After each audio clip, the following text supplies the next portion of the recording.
Welcome, everybody. My name is Costanza Musu, and I hope you can hear me. I am a professor here at the Graduate School of Public and International Affairs at the University of Ottawa, and it is a pleasure for me to welcome you all to this lecture by Ambassador Rafael Barak.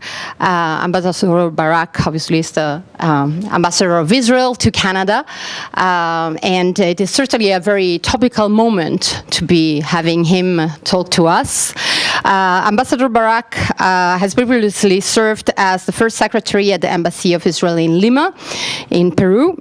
So he will be taking questions in Spanish, I assume. Definitely. He's been Deputy Chief of Mission in Belgium, in Luxembourg, Deputy Chief of Mission in Washington, D.C., and the Chargé d'Affaires in Paris. He's also worked as the Chief Coordinator for negotiation with the Palestinians during the Oslo peace process from 93 to 96, and has served as head of the Western European Division of Israel Foreign Ministry, was named Deputy Minister in 2011. So he's been ambassador here in Canada since November of 2013, just in time to enjoy this wonderful winter that we're having. Now, obviously, given the situation, the current situation in the Middle East, widely as a region, but also more specifically, the reopening of the negotiation between Israel and the Palestinian Authority, I think it's a very topical moment to be inviting him and to hear his comments. So I ask you to join me in welcoming Ambassador Barak to this lecture.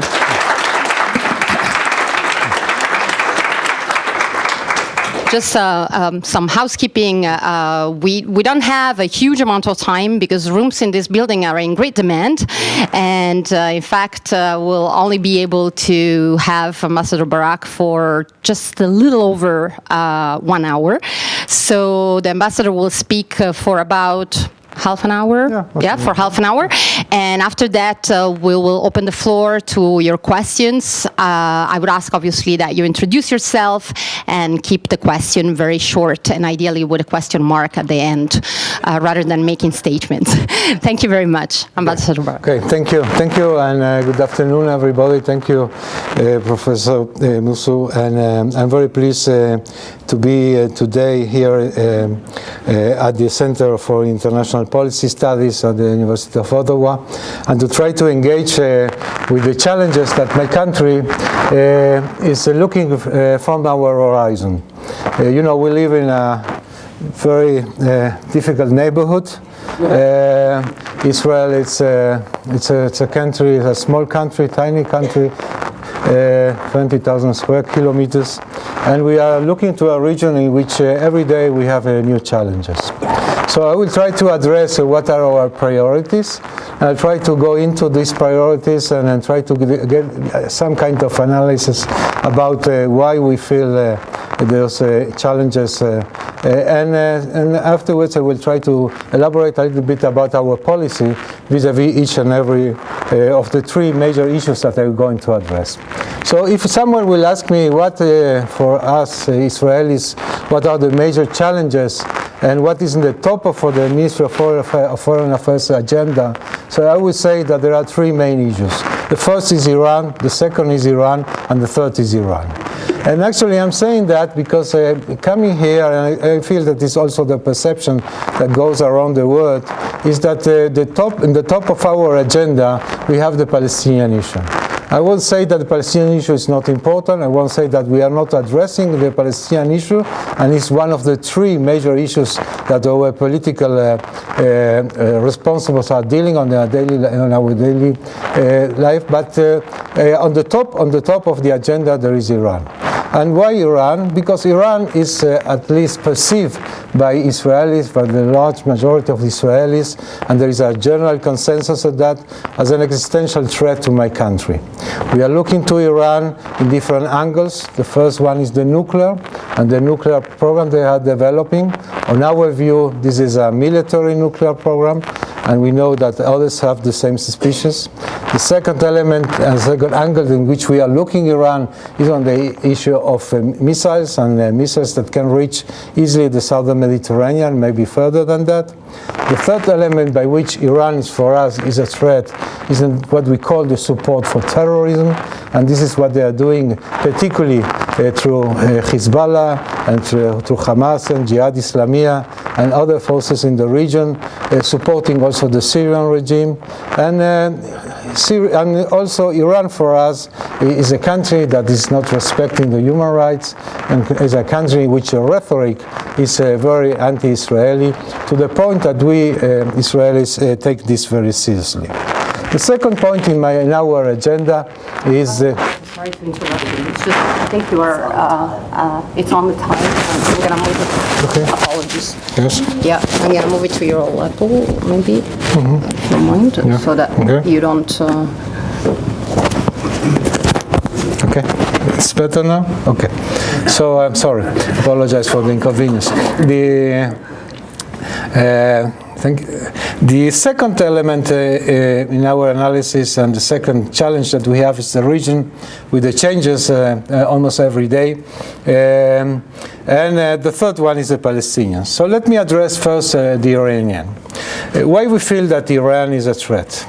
But actually what we see is that Iran has been developing a nuclear program. This program has been developed in two particular places. One, the name is Natanz. The second is Fordow or Coms. All were covered. All were discovered by the other forces, anti-Iranian forces, Western forces. They came to this conclusion that there are Iranians are developing centers in which they are enriching uranium, and in these two places, in Natanz in 2002 and in Fordow in 2009, the world discovered that there is a program of enriching uranium.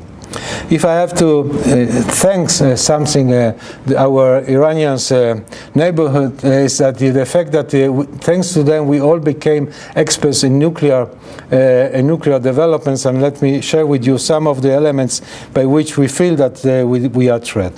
First of all, in Natanz they have in this underground facility they house today more than 5,000 centrifuges, and in Fordow in the other place 3,000. These capabilities of more than 10,000 centrifuges that they are working and enriching uranium produce today lower enriched uranium to 5% or to 20%. In order to have a nuclear device, you need this uranium to be enriched to 95%. And now the time it takes to enrich uranium from 0 to 3 or 5% is it's almost half of the time that takes to enrich uranium from this 5 to 6 to 20 and from 20 to 90. That is, this can go very fast and very quicker. In addition to this 10,000 centrifuges, they have another 8,000 centrifuges who are installed in these two places. They are not working, but they are installed, and they can work if they decided the day after tomorrow.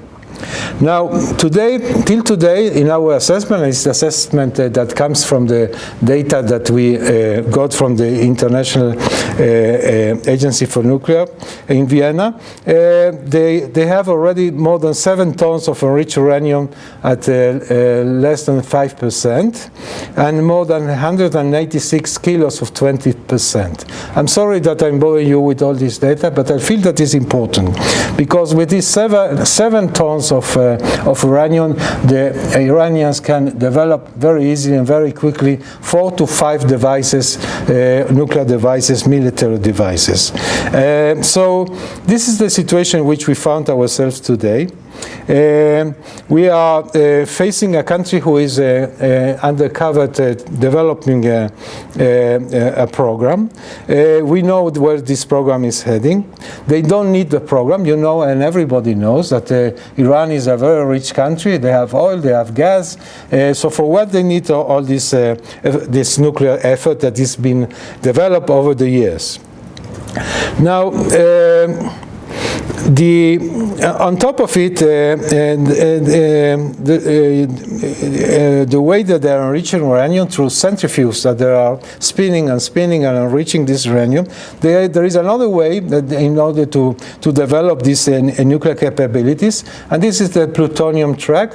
They are doing this also, and the international community found a few years ago, also in a place that's name is Arak, also a center in which is in the building, in which the Iranians are also developing this program, a new program, a program that will reach and have the possibility of develop enriched uranium through plutonium in a period of time that can be very short. So all these military dimensions of the Iranian program are assessed by the EIA.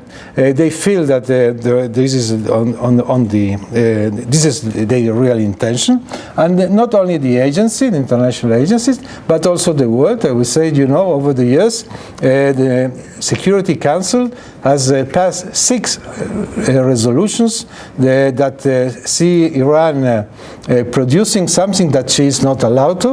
So she condemned Iran and she asked Iran to stop. And more than that, we have a continuous effort that has been developed through the Western countries, particularly through the sanctions that have been imposed on Iran, in order to stop and to bring them to stop or to change course.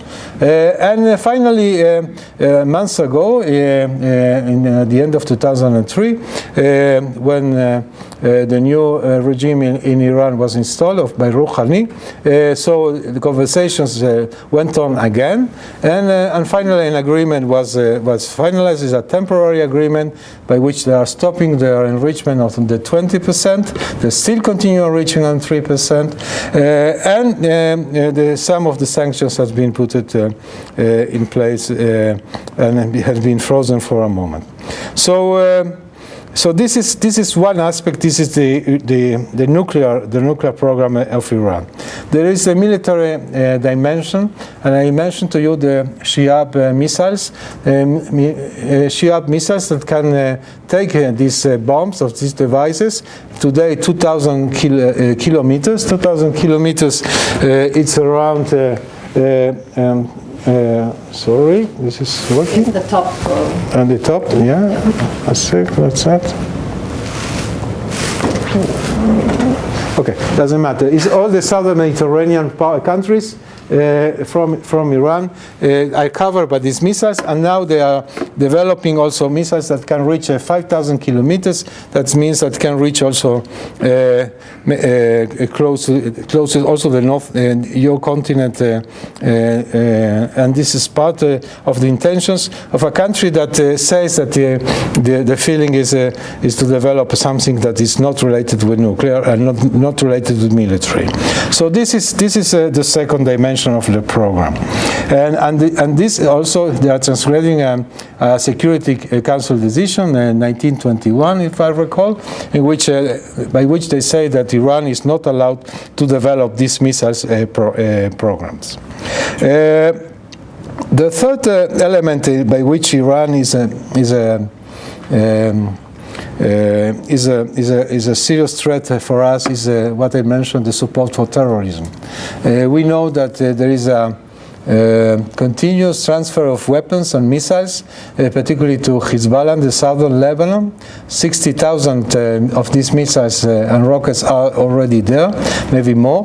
They are continuously trying to send also to the Gaza Strip, and a week ago we stopped a ship, Close Sea is the name of the ship, and I'm sure that you can watch on the internet the interception. There were more than 40 of these missiles that can reach easily more than half of my country, Jerusalem, Haifa included, and mortars and others, ammunitions. So this is the continuous efforts of Iran in what we call the support for terrorism.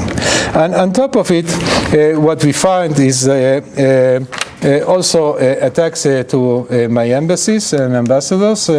In 2003, we had more than 30 attacks to Israeli places, commanded directly by Al-Quds forces, that are the secret forces from Iran. So this is on the chapter of support for terrorism.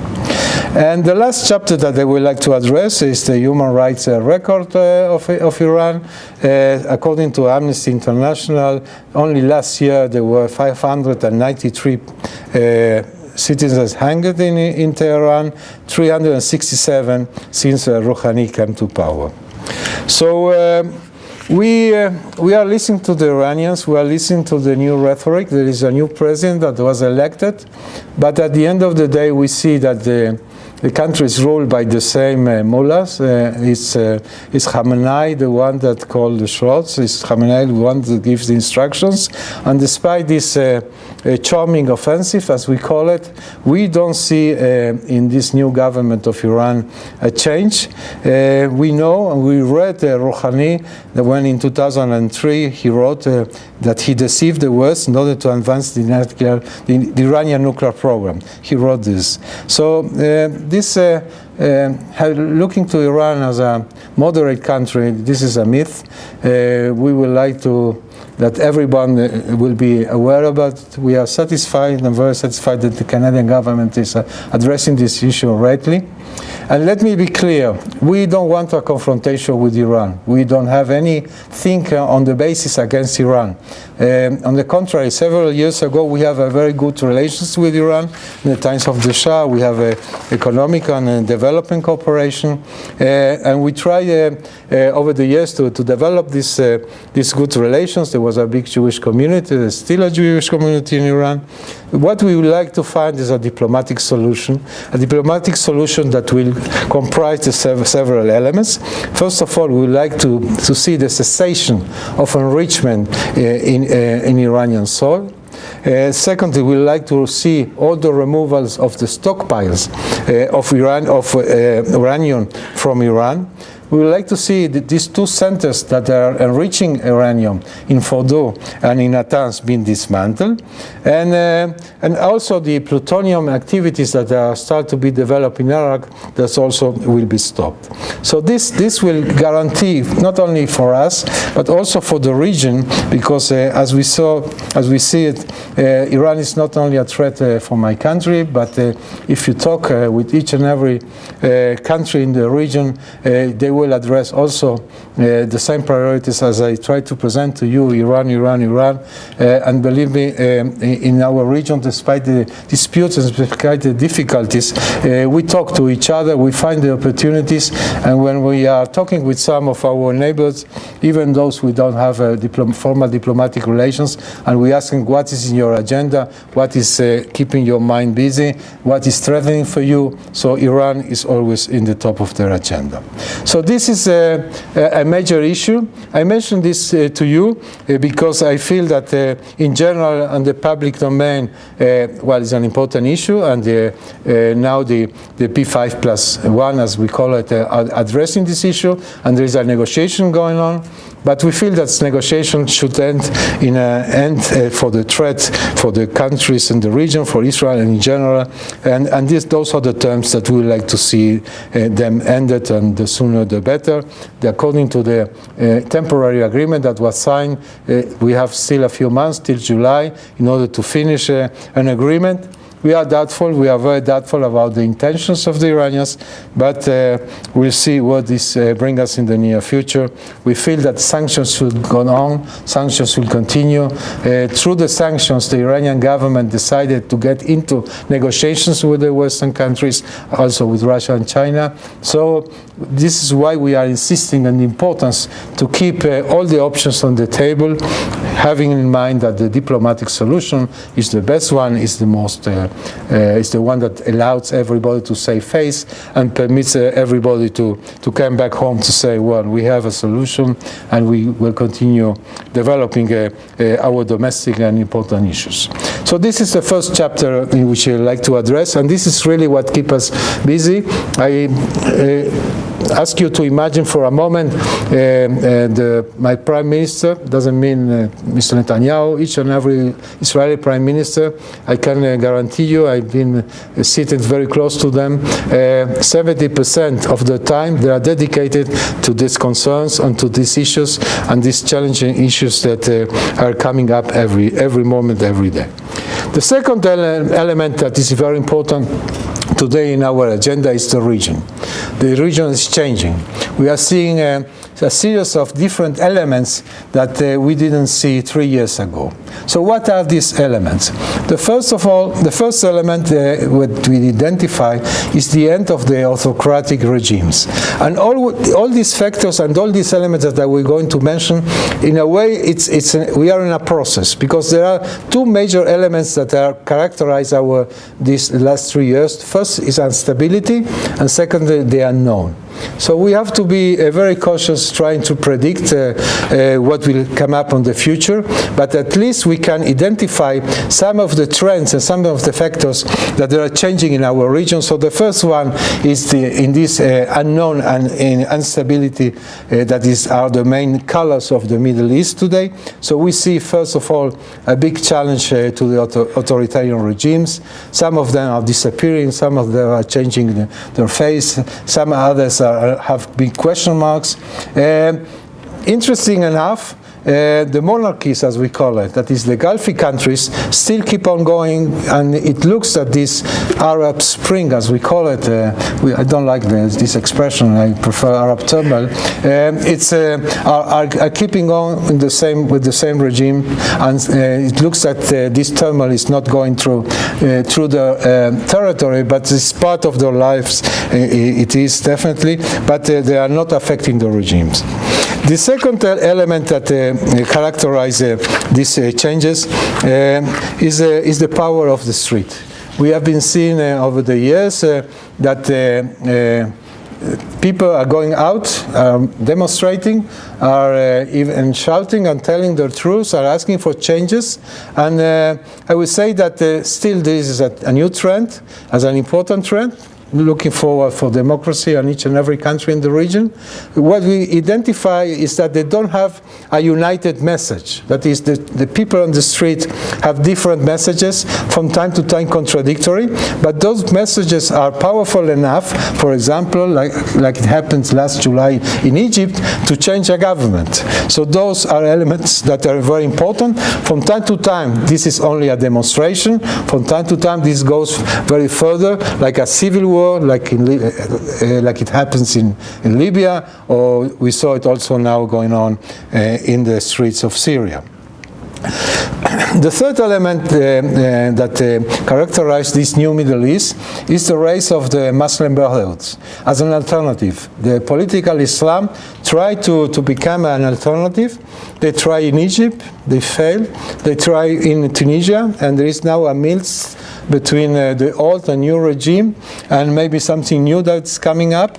But when in several streets of the Middle East we saw that the Islam is the solution, this was the emblematic maybe phrase that accompany all this turmoil. So we feel that today maybe the political Islam is not the solution, and we saw the reactions coming on still today. Saudi Arabia and the Emirates sending back taking back their ambassadors from Qatar, who are supporting the Muslim Brotherhoods. So this is still a big question, and we see now the Muslim Brotherhoods being cornered in several countries. Another phenomenon that is important and is going on is the start of the disintegration of the states.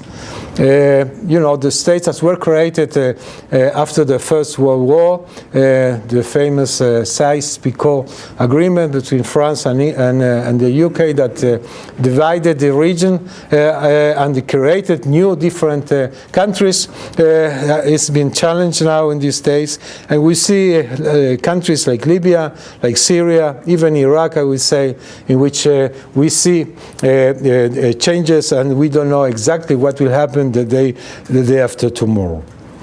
During these days, so we see more and more a cleavage between the Shia and the Sunni.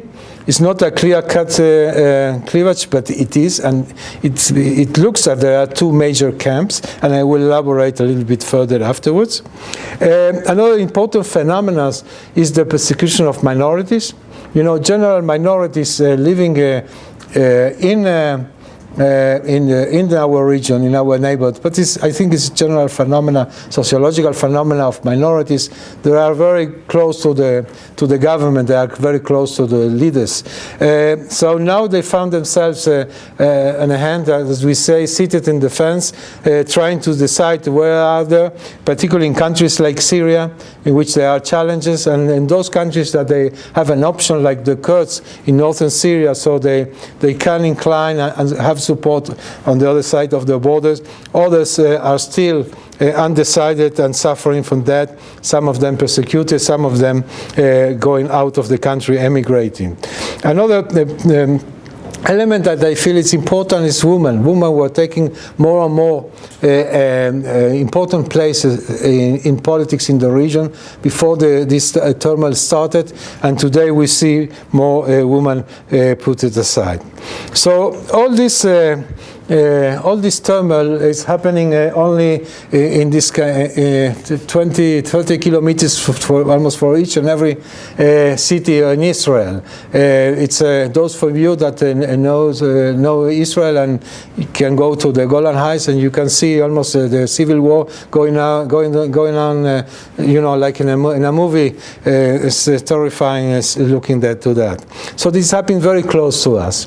And so what will happen, we don't know. We know that this is a process that will continue, that instability will be the name of the game, unfortunately for our region, that the struggles will continue, and that the unknown is the best prediction for today, because another major element that I would like to highlight is that those changes, domestic changes in some of the countries out of the sudden develop in regional changes in which regional forces intervene, and even more than that, like in Syria or like in Libya, we see that Russia and America and other Western countries intervene like they did it in Libya, and like now we see this almost on a daily basis in Syria. So this is the new Middle East, and for us, you know, we try to keep, I would say, three major lines of policy. The first one is what we call back home strategic silence. Why strategic silence? First, because all the events in the region are not about us. They are about them and about the Arab societies. We wish them the best. We like to live like Canada and the US, like the Netherlands and Luxembourg, in a different neighborhood, more calm and more democratic. We know that those processes, social processes, take time. So we need time.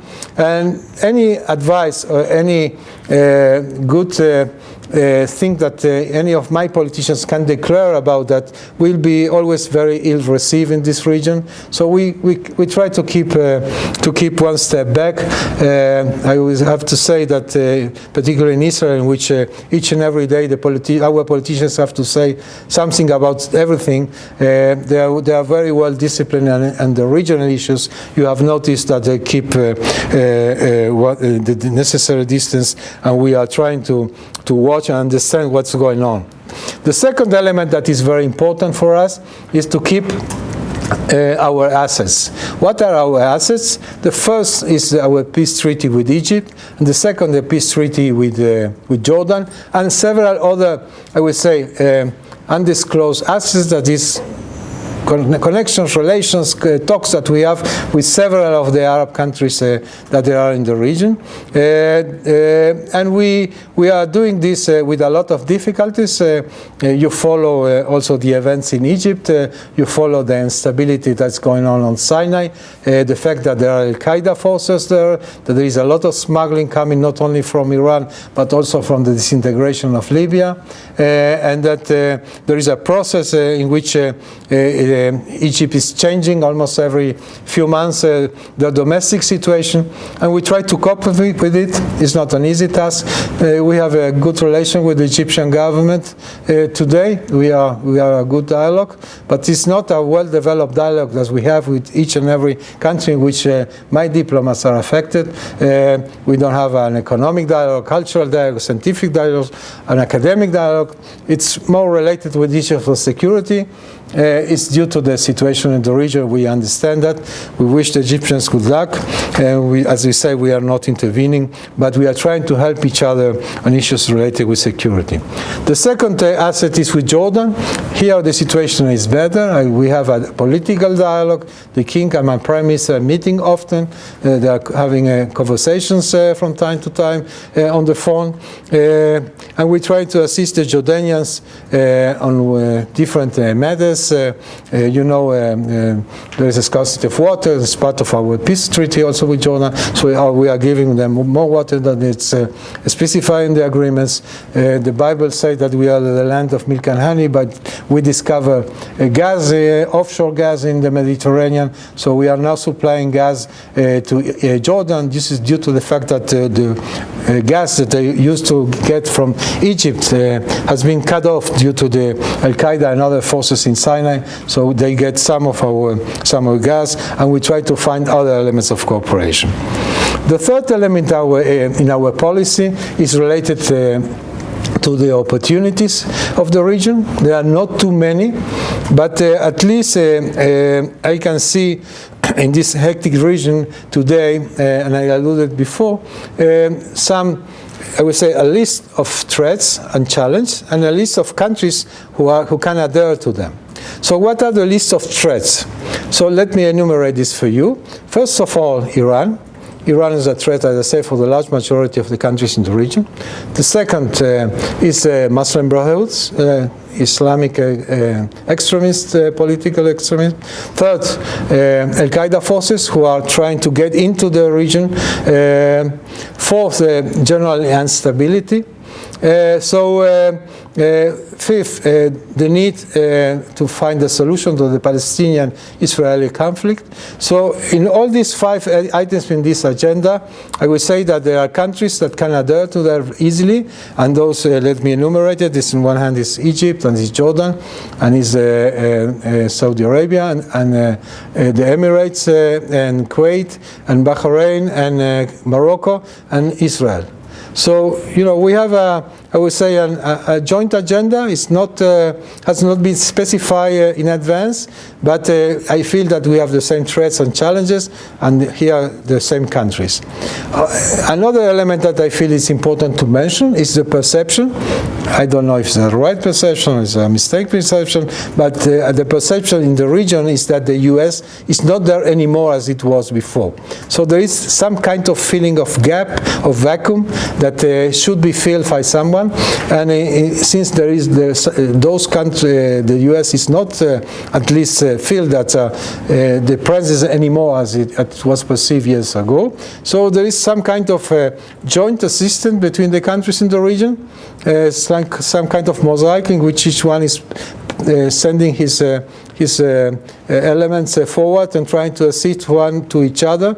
So if Jordan has a problem for gas, so we are supplying gas, and if Egypt is coming out from a big crisis and they need money, so the Gulf countries are giving a check of $12 billion, and so each and every one of us is trying to cooperate and try to assist to allow this Middle East to settle down, to be more stable. And if Jordan will like to export their goods as they did it before, you know, they did it from Jordan to Syria and Syria to Turkey. Today they cannot do it due to the situation in Syria. So what they are doing, they are sending all their goods through Israel, and you see every second night trucks coming from Jordan to Israel, from Irbil to Haifa, from Haifa to Turkey, and we found that also the Turks have the same constraints. They cannot send anymore all their products to the Arab Peninsula through Syria, because Syria is close for them. So they are sending their trucks by ship to Haifa, and from Haifa crossing my country every second night and going to Irbit, and from Irbit, Jordan, to the other countries. So here, again, another opportunity in which we try to help each other on trade and in the region. So the situation, as I said, summing up, is challenging. We will not see the end of this instability tomorrow. The unknown is there. Many questions. We wish the best, and we try to keep one step back.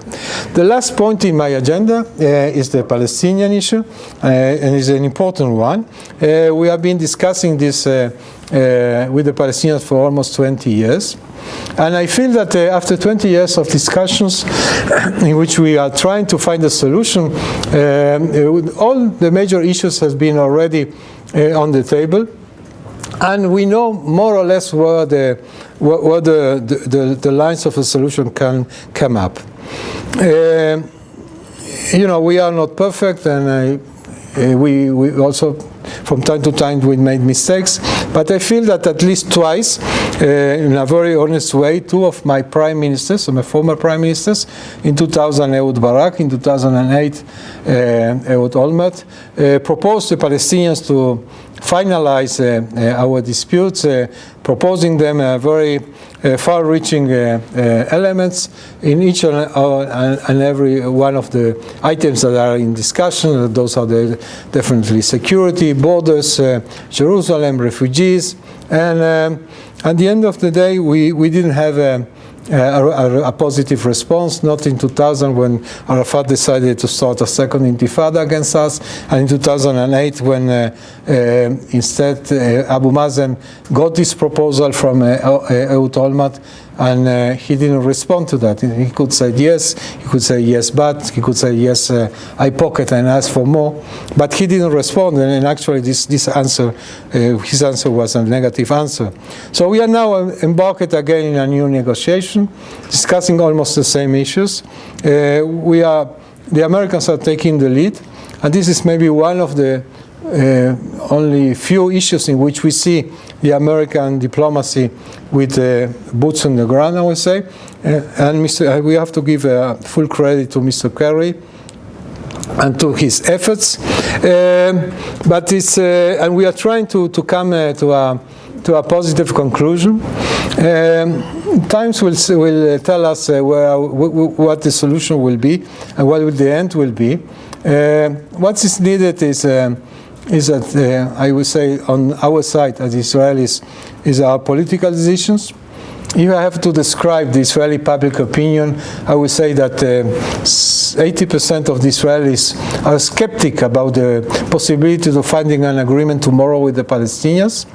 But I will dare to say that a large majority of the Israelis, even more than 70%, are ready to sign a fair agreement. On the other hand, I feel that there is some kind of mirror image. This may be also skepticism. But there is also skepticism about the possibility and the intentions and the goodwill and the political will, because at the end of the day, this is a political decision of the Palestinian leadership to come across their inhibitions and difficulties. Sorry, and they are divided. You know, there is a big part of the Palestinian people, those who are related with Hamas particularly, who are against any solution, any compromise, but to come to an agreement that will put an end to this conflict. So Israel's conditions and that are basically related with our security and to something that will address to what we call the end of conflict. Now the name that we are giving to that is the recognition of us to the Jewish state, because this conflict started when the Arabs refused to recognize us as a Jewish state in 1947 after the UN, the UNSCOP Commission decided to divide Palestine in two.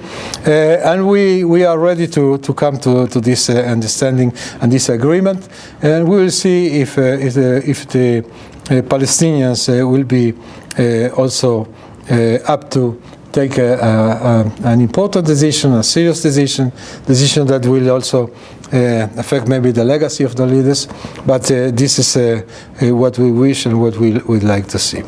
So in a nutshell, Iran, the region that is changing, the Palestinians is also part of what my Prime Minister and my government is dealing.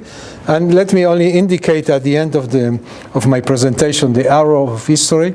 I feel that the arrow of history, at least for my country, is a positive one, despite all this maybe difficult situation that I present to you. Over the years, we succeeded in convincing the large majority of the Arab countries and the Muslim countries in the region that my country exists and has the right to exist, and that my country is a productive country that is trying to help and assist also the countries in the region and the countries in the world, and we have a positive attitude that they cannot destroy it as military. Today we don't identify any formal military force that can destroy my country, like the intentions were in 1947, 1948. We have two peace treaties with Egypt and with Jordan. We have at least an understanding and a dialogue with the Palestinians. We have a joint understanding about where our region is going with several countries in the region. So I feel that I would say the arrow of history is in the positive direction, but still the threats are there. The threats are changing. Today, the nuclear devices that can develop and change all the region and bring others to have these also devices, and the tactical elements of a war that can be supported by missiles that can go straight to my population centers is the new threat. But in general, I feel that we should be positive vis-à-vis the Middle East and look at it in this optic. At least this is the way I see it. So I think I will stop here, and because I'm a little bit also after my time. Thank you very much.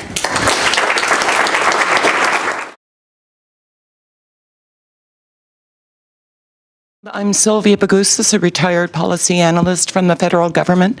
I'd be interested in hearing about the situation in Lebanon.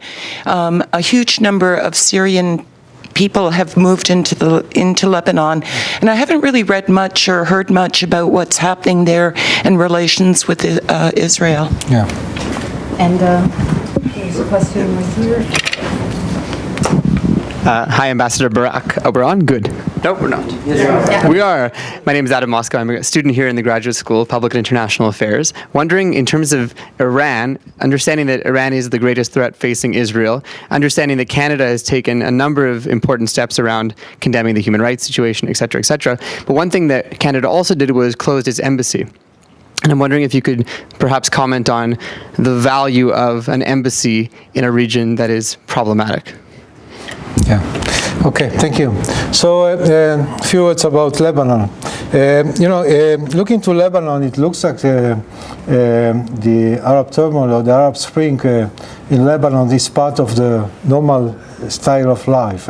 Over the years, unfortunately, this country has been through a very hectic situation in which several groups, three major groups, and Hariri and the 14th of March and the Hezbollah are struggling there almost in a daily life. They finally finalized in the last 2 weeks ago, 3 weeks ago, a new government.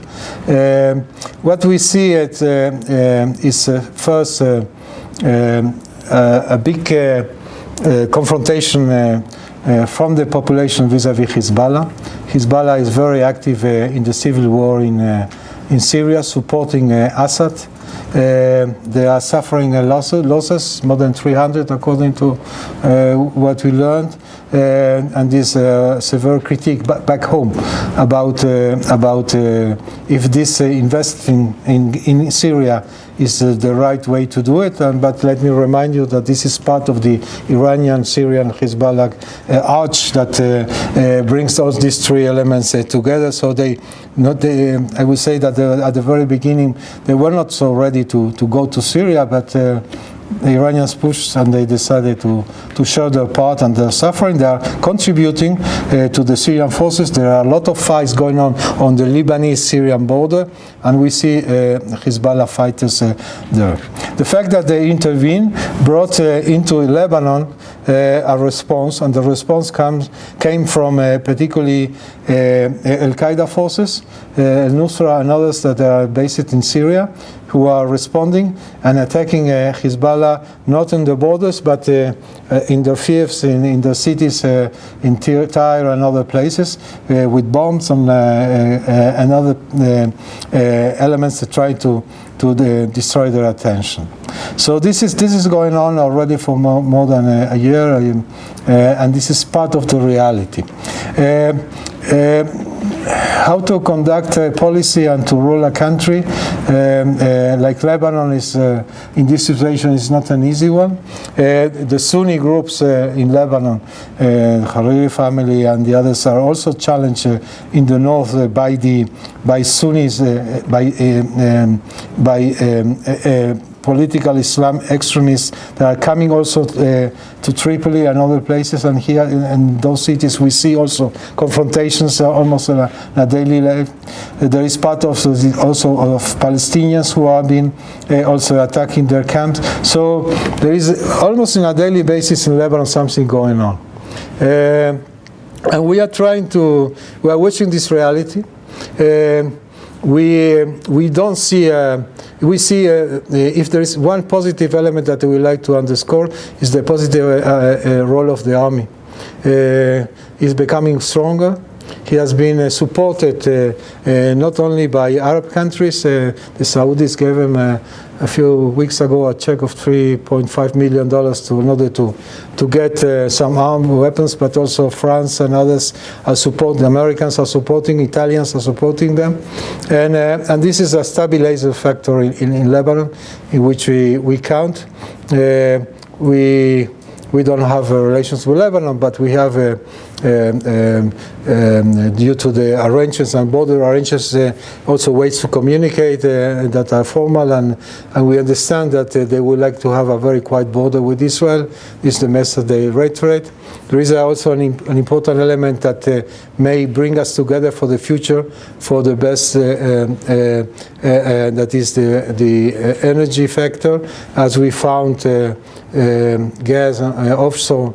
The Lebanese looks that they have also offshore gas, and you know, when there is this interest that this can bring us maybe together for the future, we have to delimit, we have to establish the border, the maritime border between the two countries, and this an effort that is going on for already for many years.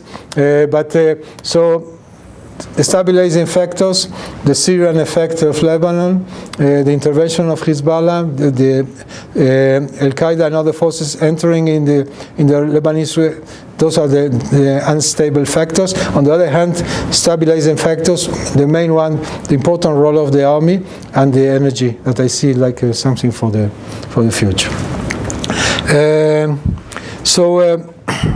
Your question about Iran and the embassies. Well, you know, embassies can be an important element to have a general view about what's going on in the country where you are serving. You are the eyes of your country in a way, but the embassy also has a symbol. So I feel that you know, you can play with both of them and to decide what is more important vis-à-vis your policy decision and your attitude vis-à-vis a country. The government of Canada, I'm sure, was facing this dilemma, and they decided to take this decision. There are other decisions, there are other elements that from time to time are related, is the security of your diplomats, the security of your people. We have been facing this situation many times in different countries, so I'm fully aware. I was taking care personally for that, so I know that from time time to time you have to, despite the fact that you want to keep the flag always on the top of your building, from time to time the security of your 7 or 8 diplomats is more important that at least for a moment to keep the flag ongoing. So those are considerations.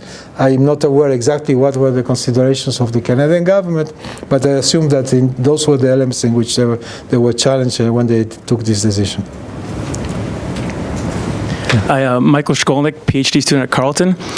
In light of the recent foiled al-Qaeda plot on the U.S. Embassy in Jerusalem and the Convention Center, I was hoping if you can comment on the seriousness of that threat emanating from Judea and Samaria, the West Bank, and the increasing emergence of radical Salafi cells, and if this is a source of cooperation potentially with the Palestinian Authority, which views this as a common threat, or is this another concern that would inhibit Israeli decision-making processes with relinquishing the territory? Yeah, thank you. Thank you. Well, definitely, this is a newcomer to the region. We see a lot of Islamist Sunnis coming from Afghanistan and from Iraq. Also Europeans, a lot of Europeans, relatively. We see from different countries, and also Western European countries. We feel that the Sunni forces, moderate Sunni forces, are responding to these threats. They are responding quite positively, pushing back with quite a lot of success.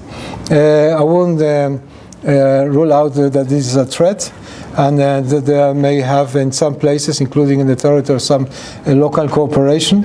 I don't feel that in the territories this is an important issue today, but it's a new issue, you are right.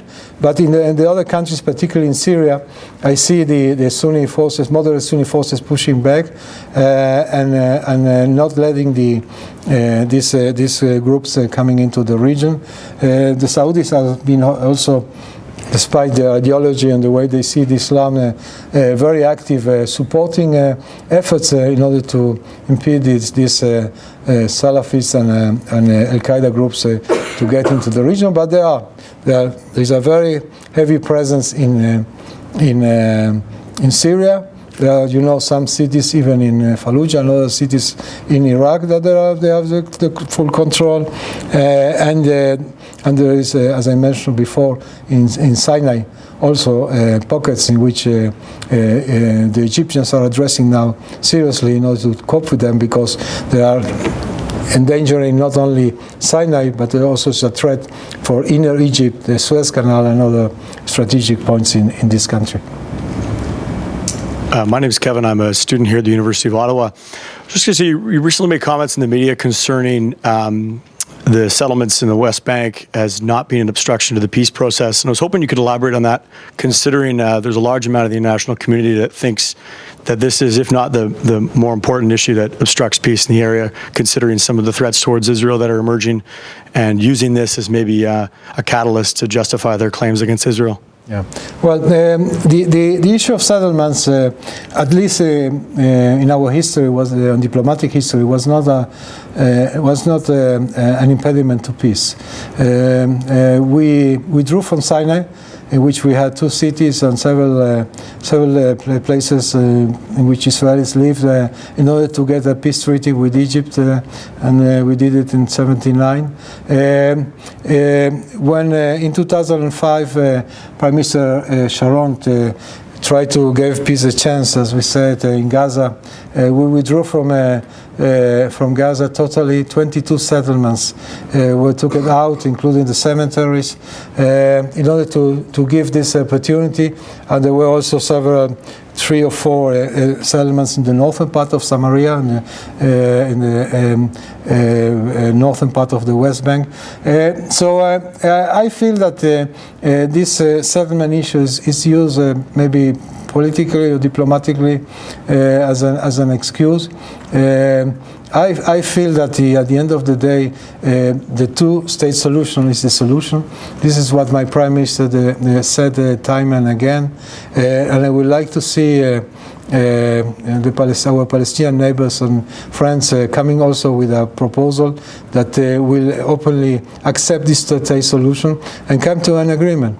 At the end of the day, what we are asking for is not any more than a compromise. A compromise that is maybe a painful compromise, a difficult compromise, but is a compromise. And if you look to the political sphere in Israel, I spoke about the arrow, so let me come back to the image of the arrow. The arrow is moving from right to left. When the Oslo process started, this was a process in which in Israel, the Labour Party was the one that was pushing it. And we have all the center-right of Israel against that.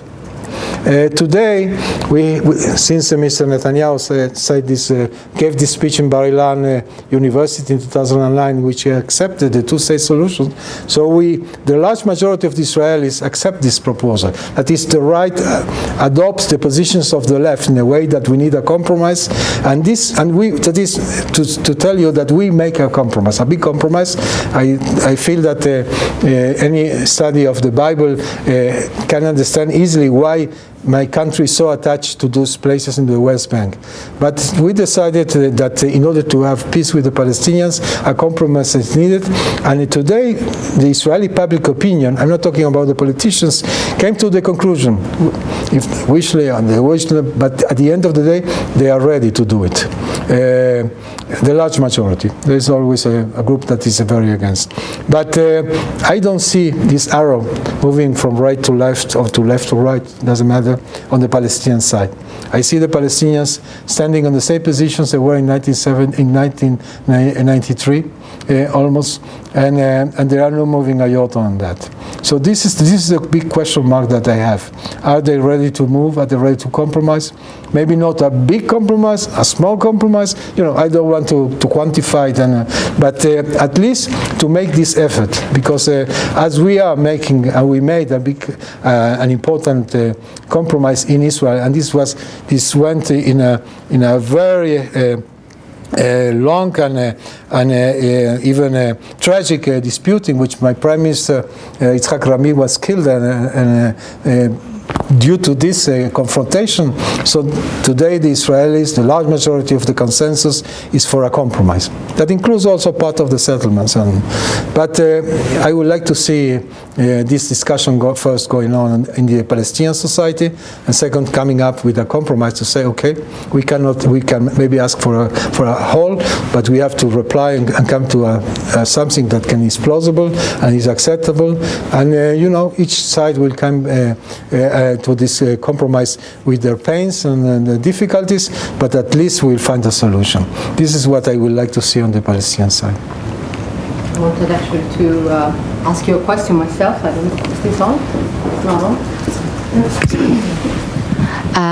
You mentioned in your talk the fact that you see a declining American presence in the region and involvement, except for the issue of the Israeli-Palestinian peace talks. And I was wondering whether you think this is a trend, talking about arrows, that's going to continue, particularly if the United States will become a net exporter of energy, which they haven't been. And also whether you think that this void is going to be filled out by other countries. So if you see a greater presence, for example, of China, and of course we've seen the ebb and flows of Russian presence determined by its own interest. So whether you think this is where we're going to. Thank you. Yes, thank you. I feel that, looking into the American history, American diplomatic history, so you see always these ups and downs, more interventionist and more they are replying after World War I and Wilson, and afterwards, after Vietnam, also there was this reply and the international demands.